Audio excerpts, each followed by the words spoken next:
Sanctus,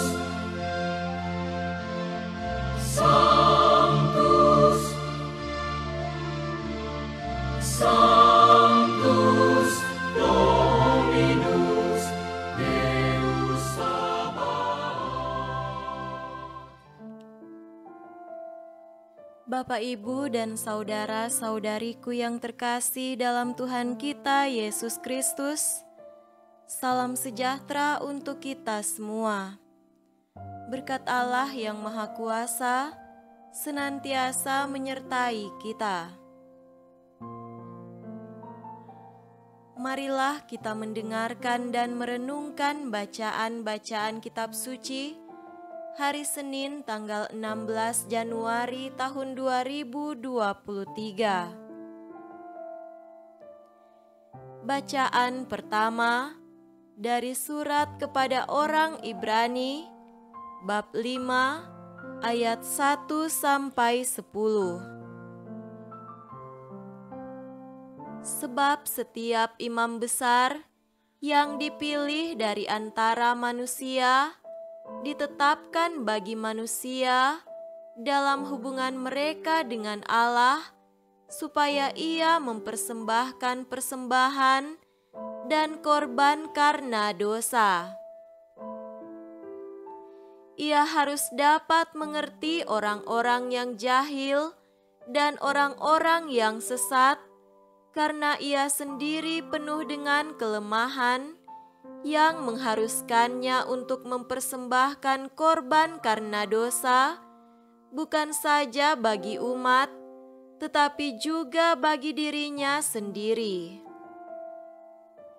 Dan tidak seorang pun yang mengambil kehormatan itu bagi dirinya sendiri, tetapi dipanggil untuk itu oleh Allah, seperti yang telah terjadi dengan Harun. Demikian pula, Kristus tidak memuliakan dirinya sendiri dengan menjadi imam besar, tetapi dimuliakan oleh Dia yang berfirman kepadanya, "Anakku engkau telah kuperanakan pada hari ini." Sebagaimana firman-Nya dalam suatu nas lain, "Engkau adalah imam untuk selama-lamanya menurut peraturan Melkisedek." Dalam hidupnya sebagai manusia, ia telah mempersembahkan doa dan permohonan dengan ratap tangis dan keluhan kepada Dia yang sanggup menyelamatkannya dari maut, dan karena kesalehannya, ia telah didengarkan. Dan sekalipun ia adalah anak, ia telah belajar menjadi taat dari apa yang telah dideritanya, dan sesudah ia mencapai kesempurnaannya, ia menjadi pokok keselamatan yang abadi bagi semua orang yang taat kepadanya, dan ia dipanggil menjadi imam besar oleh Allah menurut peraturan Melkisedek. Demikianlah sabda Tuhan. Syukur kepada Allah.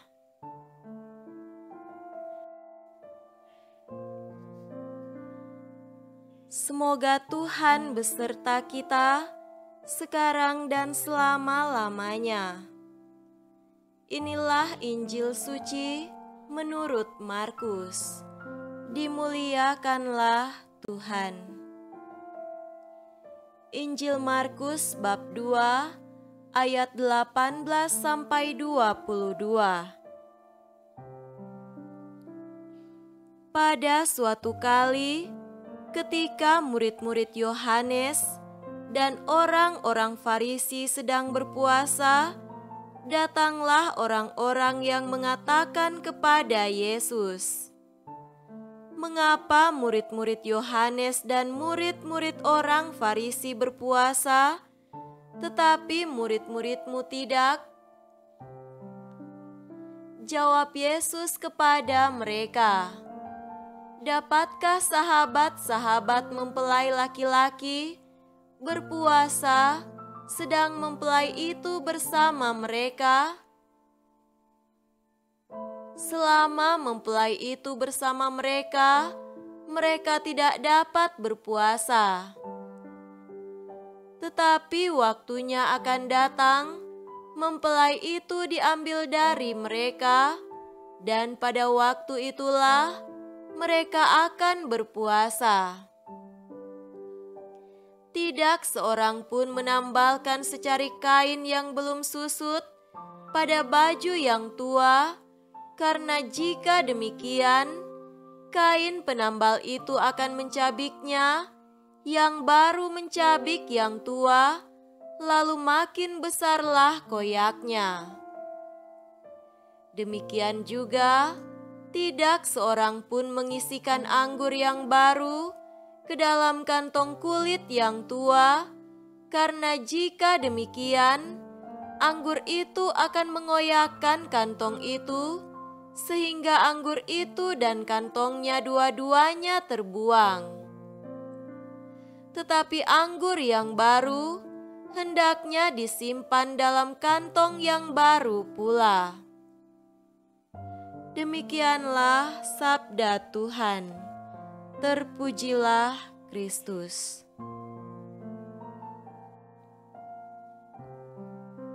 Saudara-saudariku yang terkasih dalam Tuhan kita Yesus Kristus, tema renungan kita pada hari ini adalah anggur baru dalam kantong kulit baru. Kitab Ibrani menjelaskan tentang jabatan seorang imam.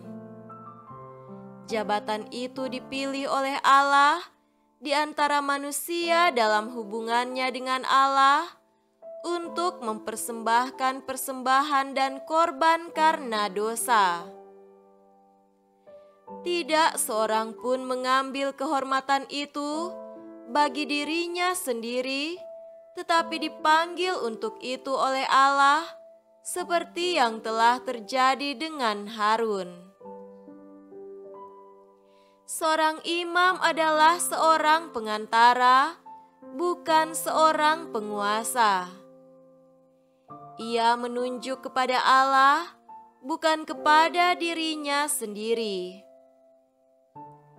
Ia berdiri di antara manusia dan Allah dengan tugas menjadi penghubung atau pengantara. Imam mewakili manusia untuk mempersembahkan korban kepada Allah. Dan imam mewakili Allah atau menampakkan kehadiran Allah untuk memberikan berkat kepada manusia. Saudara terkasih, imam sejati yang dapat menjadi pengantara atau penghubung antara manusia dan Allah, atau Allah dan manusia, hanyalah Yesus Kristus Sang Imam Agung. Yesus menjadi Imam Agung bukan dengan memuliakan dirinya sendiri, melainkan dimuliakan oleh Allah Bapanya. Kitab Ibrani menjelaskan bagaimana Kristus menjadi Imam Agung dengan taat kepada Bapanya. Dalam hidupnya sebagai manusia, ia telah mempersembahkan doa dan permohonan dengan ratap tangis dan keluhan kepada Dia yang sanggup menyelamatkannya dari maut, dan karena kesalehannya, ia telah didengarkan. Sebagai Imam Agung, Yesus Kristus telah mempersembahkan dirinya sendiri sebagai korban penebusan dosa karena cintanya kepada kita. Menurut penginjil Markus, Yesus Kristus adalah imam perjanjian baru dan kekal. Dia adalah Putra Allah yang menjadi manusia dan tinggal di antara kita. Dia adalah tujuan dari peribadatan dan kesalehan manusia. Puasa sebagai sarana peribadatan untuk mendekatkan diri kepada Allah tidak diperlukan ketika para murid bersama-sama dengan Yesus. Diskusi tentang puasa yang dijalankan oleh murid-murid orang Farisi dan para murid Yohanes dengan para murid Yesus yang tidak berpuasa, lalu dijawab dengan perumpamaan tentang anggur yang baru harus ditaruh dalam kantong kulit yang baru, menyatakan bahwa Yesus adalah imam perjanjian baru dan kekal yang memperbarui praktek-praktek perjanjian lama. Para murid Yesus sudah hidup di dalam tata cara perjanjian baru dalam hubungan dengan Allah.